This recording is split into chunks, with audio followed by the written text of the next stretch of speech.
Hello, and welcome to the Camp Corner. One of the most memorable traditions at Lakeside is the Christ hike. If you're unfamiliar, the Christ hike is basically a moving play that tells the story of Jesus' life and death. It's something that the staff puts on every week during the summer. Now, for this summer's Christ hike, I've made kind of an adapted version that we can post with minimal people and put online. So I had the help of some summer staffers and the wonderful tool of Zoom. It will not be nearly as impactful as a normal in-person Christ hike, but I hope you enjoy the 2020 version of the Christ hike. The Passion of our Lord Jesus Christ according to Mark. It was 2 days before the Passover and the festival of unleavened bread. The chief priests and the scribes were looking for a way to arrest Jesus secretly and kill him. And they said to one another, "We can't arrest him during the festival. It might cause a riot among the people." While Jesus was at Bethany in the house of Simon the leper, as Jesus sat at the table, a woman came with an alabaster jar of very costly ointment. And she broke the jar and poured the ointment on his head. But some of them who were there started talking to one another in anger. "Why was the ointment wasted like that? That ointment could have been sold for more than a full year's wages, and then the money could have been given to the poor." And the people gathered, scolded her. But Jesus spoke up. "Leave her alone. Why are you bothering her? She has performed a good service for me. You always have poor people around you. You can show kindness to them whenever you wish, but you will not always have me. She has done what she could. She has anointed my body beforehand for its burial. Truly, I tell you, wherever the good news is proclaimed in the whole world, what she has done will be told in remembrance of her." And it was right then that Judas, one of the 12 disciples, went to the chief priests in order to betray Jesus to them. When the chief priests heard it, they were extremely pleased, and they promised to give Judas money. So he began to look for an opportunity to betray Jesus. On the first day of unleavened bread, when the Passover lamb is sacrificed, Jesus' disciples asked him a question. "Where do you want us to go and make the preparations for you on your way to eat the Passover?" So Jesus sent 2 of his disciples with instructions. "Go into the city, and a man carrying a jar of water will meet you. Follow him, and wherever he enters, say to the owner of the house, 'The teacher asks, where is my guest room, where I may eat the Passover with my disciples?' He will show you a large room upstairs, furnished and ready. Make preparations for us there." So the disciples set out and went to the city and found everything exactly as Jesus had told them. And they prepared the Passover meal. When it was evening, he came with the 12. And when they had all taken their places and were eating, Jesus spoke.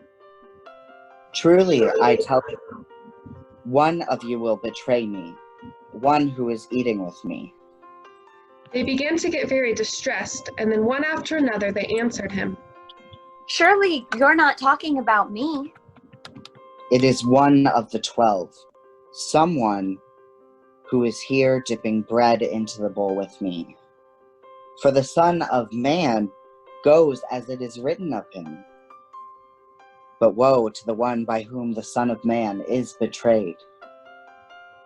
And while they were eating, Jesus took a loaf of bread, and after blessing it, he broke it, gave it to them, and said, "Take this bread. This is my body." Then he took a cup, and after giving thanks, he gave it to them, and all of them drank from it. And he said to them, This is my blood of the covenant, which is poured out for many. Truly I tell you, I will never again drink of the fruit of the vine until that day when I drink it anew in the kingdom of God." When they had sung the hymn that is part of the Passover celebration, they went out to the Mount of Olives, and Jesus spoke to them. "You will all become deserters. For it is written in the scriptures, 'I will strike the shepherd, and the sheep will be scattered.' But after I am raised up, I will go ahead of you to Galilee." Then Peter spoke up. Even if everyone else becomes a deserter, I will not. "Truly, I tell you, this day, this very night, before the cock crows twice, you will deny me 3 times. But Peter insisted strongly that he would stand by Jesus. Even if I have to die with you, I will never deny you. And all of them said the same. Lord, prepare me to be a sanctuary, pure and holy, tried and true, and with thanksgiving I'll be a living sanctuary for you. Lord, renew me. You see right through me, sins departed from my soul, and with thanksgiving I'll be a living sanctuary for you.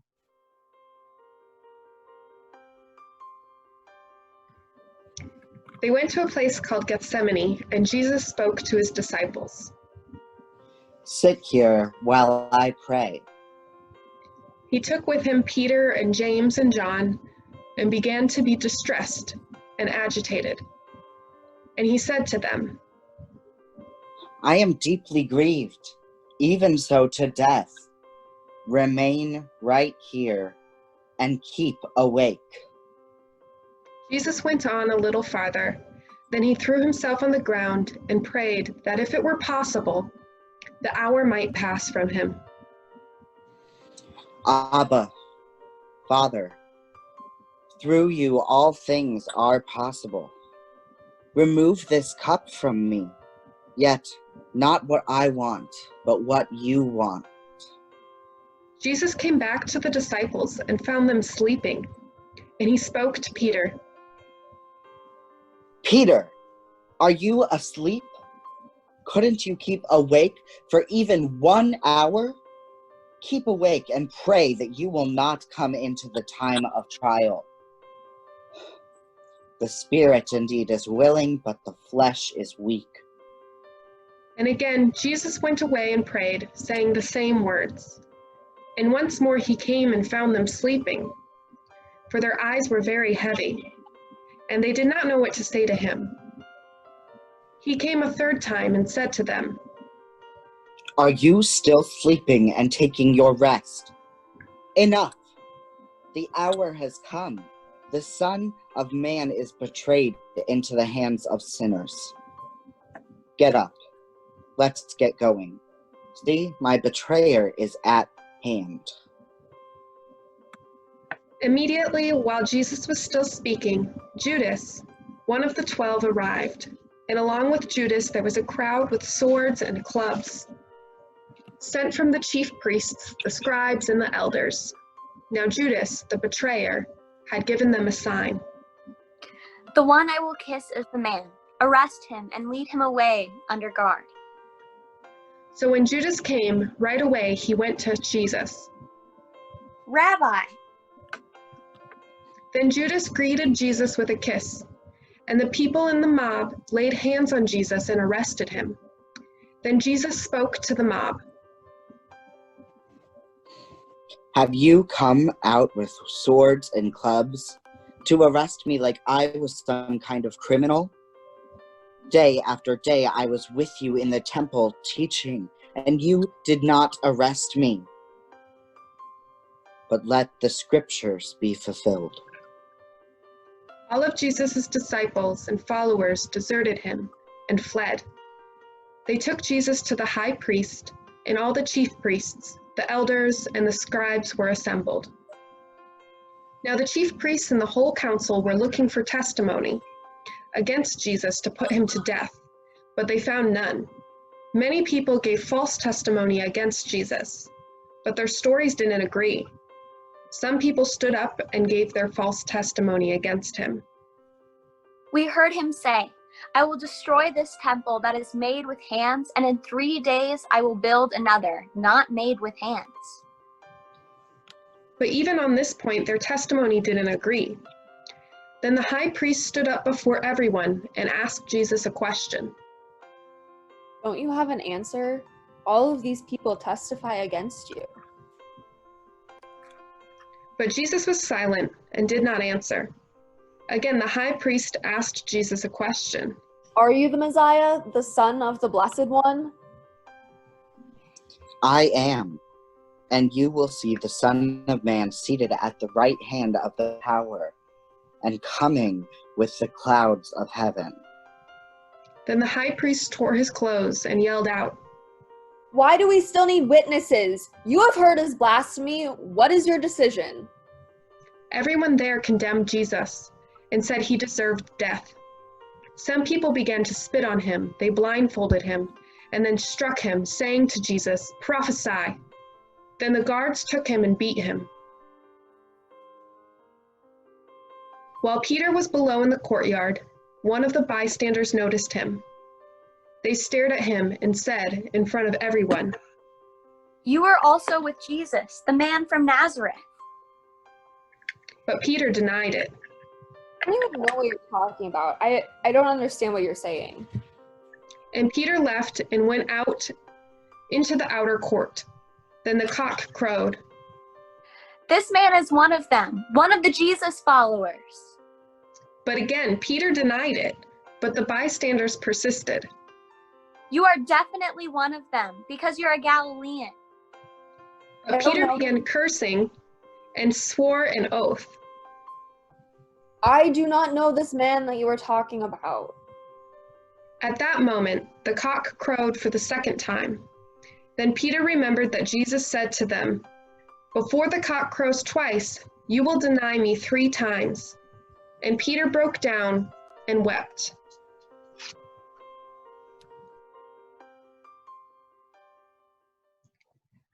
Lord, listen to your children praying. Lord, send your spirit to this place. Lord, listen to your children praying. Send us love, send us power, send us grace. Lord, listen to your children praying. Lord, send your spirit to this place. Lord, listen to your children praying. Send us love, send us power, send us grace.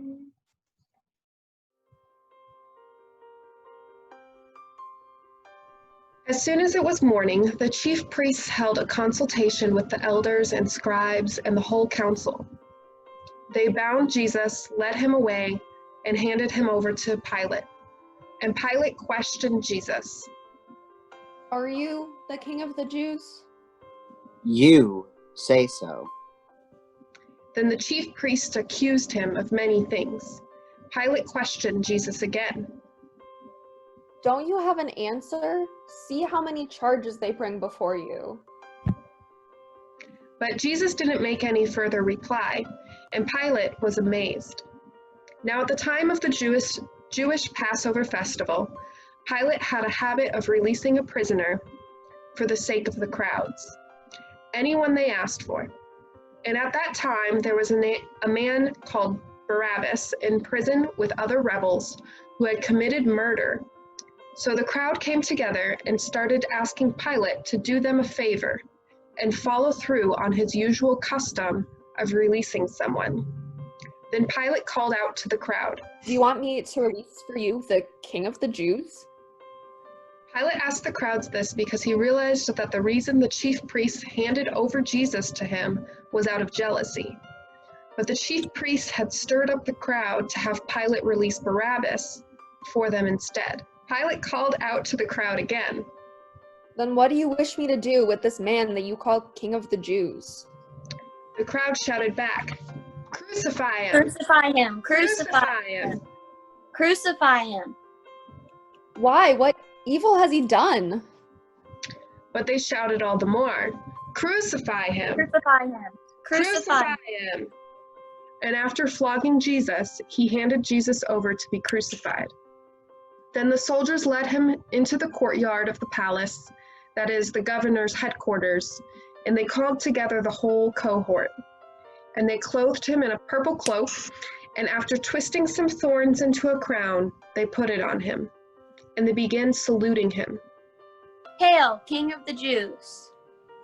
They struck Jesus on the head with a reed, they spat on him and knelt down, pretending to honor him. After mocking Jesus, they stripped the purple cloak off him and put his own clothes on him. Then they led him out to crucify him.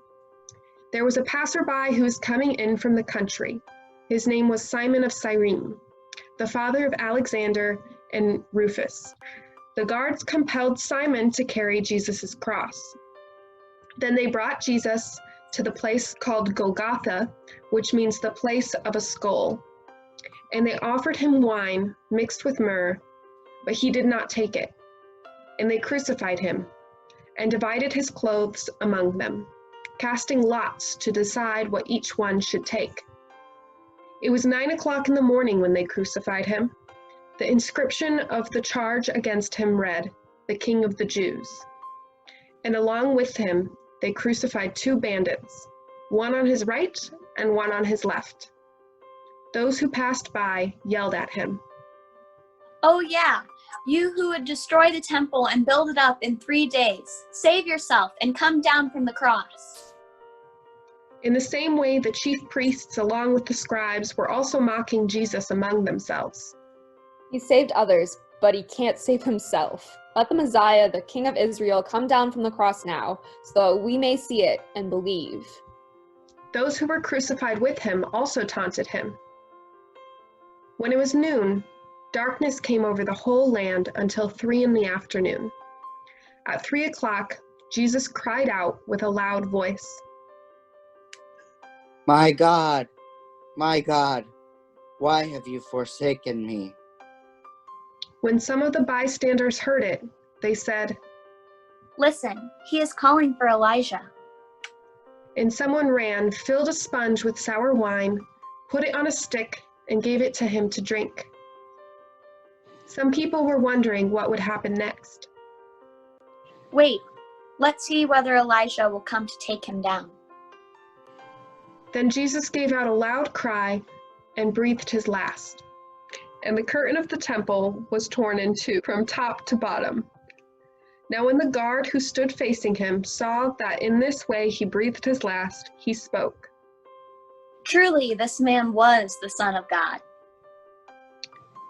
When evening had come, Jesus was wrapped in a linen cloth and laid in a tomb that had been carved out of the rock. A guard was posted and a stone was rolled in front of the tomb. Were you there when they crucified my Lord? Were you there when they crucified my Lord? Oh, sometimes it causes me to tremble, tremble, tremble. Were you there when they crucified my Lord? Were you there when they nailed him to the cross? Were you there when they nailed him to the cross? Oh, sometimes it causes me to tremble, tremble, tremble. Were you there when they nailed him to the cross? Were you there when they laid him in the tomb? Were you there when they laid him in the tomb? Oh, sometimes it causes me to tremble, tremble, tremble. Were you there when they laid him in the tomb? Were you there when he rose up from the dead? Were you there when he rose up from the dead? Oh, sometimes it causes me to tremble, tremble, tremble. Were you there when he rose up from the dead?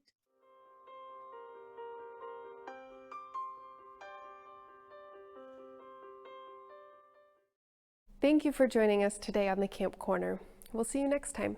Bye.